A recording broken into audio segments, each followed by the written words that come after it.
What did you notice from the last two games, ball movement-wise, because things kind of shifted for you? Well, we didn't get a lot of ball movement in the last part of the Miami game. I thought the first half we got the ball hopping and it was moving. Second half we got stagnant, and that's what we got to do. We got to move the basketball, share it, and I thought defensively in both games held Orlando at 39% and Miami to 42, I think it was. So our defense has been solid, not great, but solid. And we just got to get crisper offensively, make some of the easy buckets. I think we had 14 missed layups against Orlando in a one-point game. So a lot of that is just, getting crisp, understanding, getting comfortable, getting into the rhythm offensively. It seems like in a lot of these games, it's either in the first half or the second half where the offense will look crisp and then sort of fall off in the other half. What's the key to sort of extending that for as much of the 48 minutes as possible? That's the catch, Josh, is doing it for 48, getting it a longer period of time. I don't know if it's humanly possible to do it for exactly 48, but getting closer to that 48 mark as much as possible is our goal. And we're not like a lot of teams in the league right now offensively trying to get things clicking.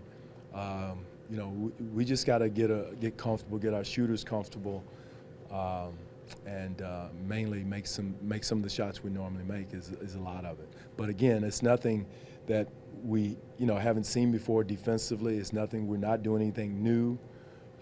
It's just getting comfortable in those game situations. For guys like Pat and Terrence, shooters that are missing a lot of easy looks that they normally hit, is there anything they can do other than just continue to fire away? They got to continue to shoot it. Shooters, they don't forget. You can't say, hey, don't take. They got to continue to shoot it, continue to work on the shot, keep their confidence, keep their head up, because we need shooters to shoot. Another year of Derek Fisher in the triangle, but Kristaps Porzingis definitely injecting some life into this group. I tell you what, they're not indicative of their record. They've played some tough games. Played San Antonio tough. They beat Milwaukee at Milwaukee. Played them tough for the whole game at Madison Square Garden. Porzingis, that kid is going to be a heck of a player. He's long. He's not nowhere near Dirk right now, but he's Dirk-like from his length and being with Dirk. His range with his three-point shot. He's fearless, and he's long. They're third in the league in rebounding. And he's a big reason because he just rebounds with his length. And so he's going to be a force to be reckoned with in this league for a long time to come. Coach, what do you feel Cory Joseph has brought to the second unit this year? Energy, that grit and grind and toughness on both ends of the floor, not just defensively, offensively also. I think that's one thing that Cory does. He relishes it. He likes it. That's who he is as a person. And he's played magnificent. We just need to find more minutes for him as much as possible, possibly at the two, where he and Callan, there may be a lot together, or some, not a lot, but some together.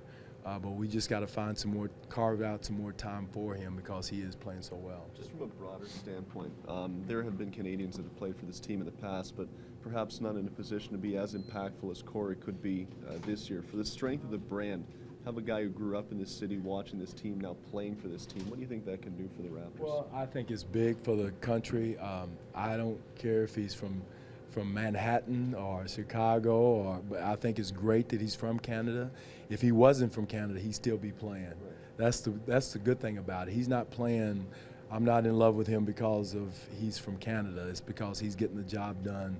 But I think it's very important for like you said, the brand, for our team, for the organization, that he's not just a guy on the team just because he's from Canada. This kid is legit.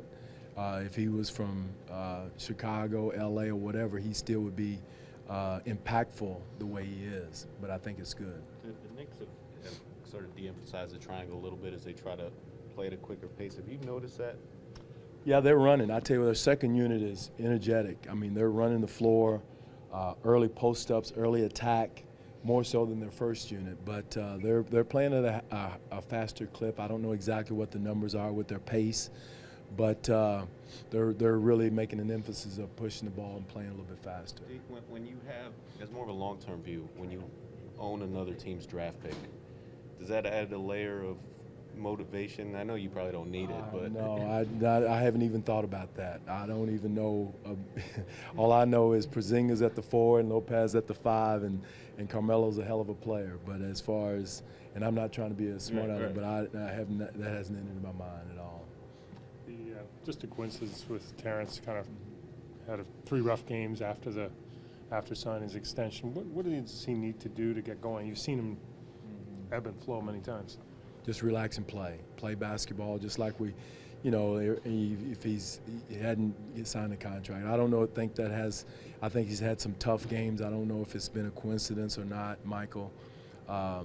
Shoot, like you mentioned a while ago, shooters don't forget how to shoot. They've got the green light. There's nothing new. There's no new things they have to do.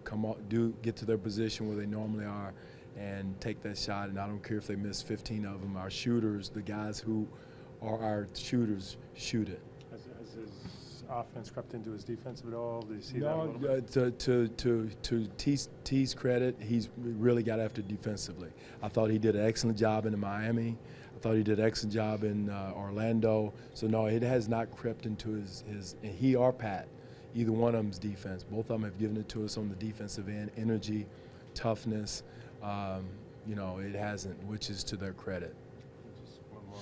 I mean, you've seen a bit of the Eastern Conference, certainly not the whole conference yet, but does it, as a whole, look a little tougher, a little deeper, a little different than you might have It's expected? tougher and deeper, Michael. Orlando is no joke.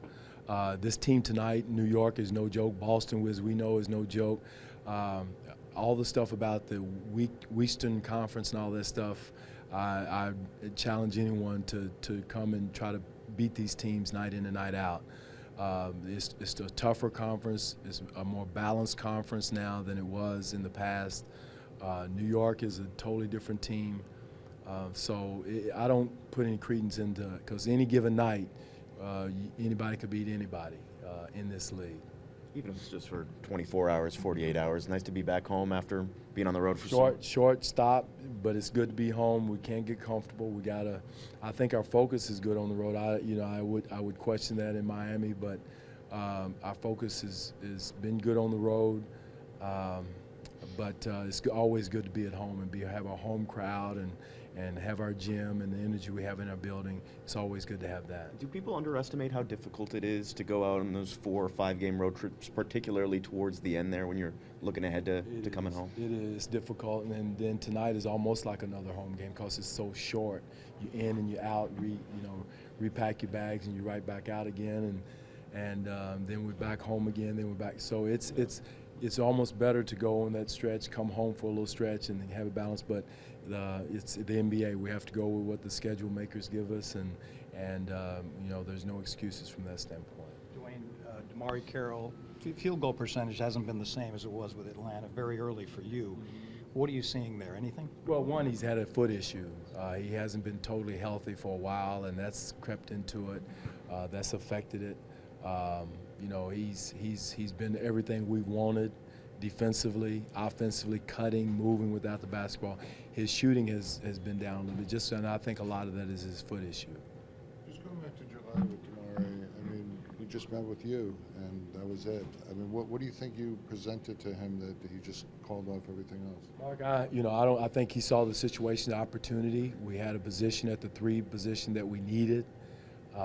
Defensively, he's a defensive-minded guy. We needed a defensive guy at the 3. Also, more of a two-way guy shooting the basketball. He hasn't shot it well so far, but he will. He has, and once he gets totally healthy. But I think that was an opportunity he saw, and it was just a click. I've known his uncle, Mike Anderson, for a long time. I've known of DeMarre, liked him for a long time. I loved his story, and Masai. All of us enjoyed his story. We knew who he was, how tough he was. We knew exactly what we needed, and Masai and those guys did a good job of selling them on our program. Injured.